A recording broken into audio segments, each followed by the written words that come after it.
एक समय की बात है। लंबी यात्राओं और भाषणों से थके हुए स्वामी विवेकानंद अपने निवास स्थान पर लौटे। उन दिनों वे अमेरिका में एक महिला के यहाँ ठहरे हुए थे। वे अपने हाथों से भोजन बनाते थे। एक दिन वे भोजन की तैयारी कर रहे थे कि कुछ बच्चे पास आकर खड़े हो गए। उनके पास सामान्यतया बच्चों का आना जाना लगा ही रहता था। बच्चे भूखे थे। स्वामी जी ने अपनी सारी रोटियां एक एक कर बच्चों में बांट दी। महिला वहीं बैठी सब देख रही थी। उसे बड़ा आश्चर्य हुआ। आखिर उससे रहा नहीं गया और उसने स्वामी जी से पूछ ही लिया, आपने सारी रोटियां उन बच्चों को दे डाली, अब आप क्या खाएंगे? स्वामी जी के अधरों पर मुस्कान दौड़ गई। उन्होंने प्रसन्न होकर कहा, माँ, रोटी तो पेट की ज्वाला शांत करने वाली वस्तु है। इस पेट में न सही, उस पेट में ही सही। देने का आनंद पाने के आनंद से बड़ा होता है। सीख एक, त्याग की भावना ही किसी भी इंसान को महान बना सकती है। दो, जो खुशी किसी चीज को देने में मिलती है वो कभी लेने में नहीं मिलती है। एक बार स्वामी विवेकानंद के विदेशी मित्र ने उनके गुरुवार श्री रामकृष्ण परमहंस से मिलने का आग्रह किया और कहा कि वह उस महान व्यक्ति से मिलना चाहता है जिसने आप जैसे महान व्यक्तित्व का निर्माण किया। जब स्वामी विवेकानंद ने उस मित्र को अपने गुरुवार से मिलवाया तो वह मित्र स्वामी रामकृष्ण परमहंस के पहनावे को देखकर आश्चर्यचकित हो गया।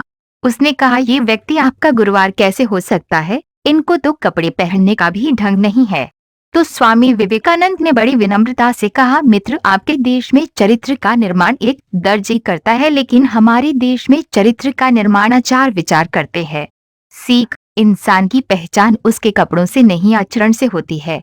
विवेकानंद बचपन से ही एक अच्छे छात्र थे। सभी उनके व्यक्तित्व और वाणी से प्रभावित रहते थे।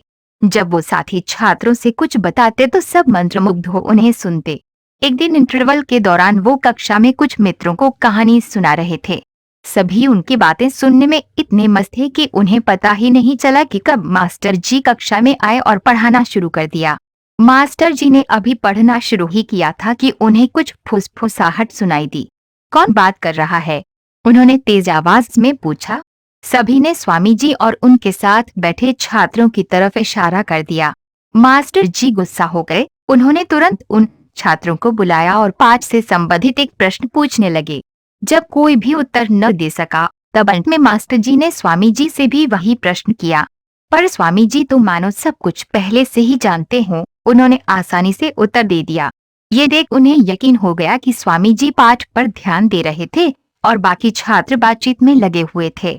फिर क्या था, उन्होंने स्वामी जी को छोड़ सभी को बेंच पर खड़े होने की सजा दे दी। सभी छात्र एक एक कर बेंच पर खड़े होने लगे। स्वामी जी ने भी यही किया।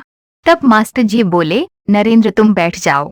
वे बोले, नहीं सर, मुझे भी खड़ा होना होगा, क्योंकि वो मैं ही था जो इन छात्रों से बात कर रहा था। सीख, सच बोलना महान होने की सबसे पहली निशानी है।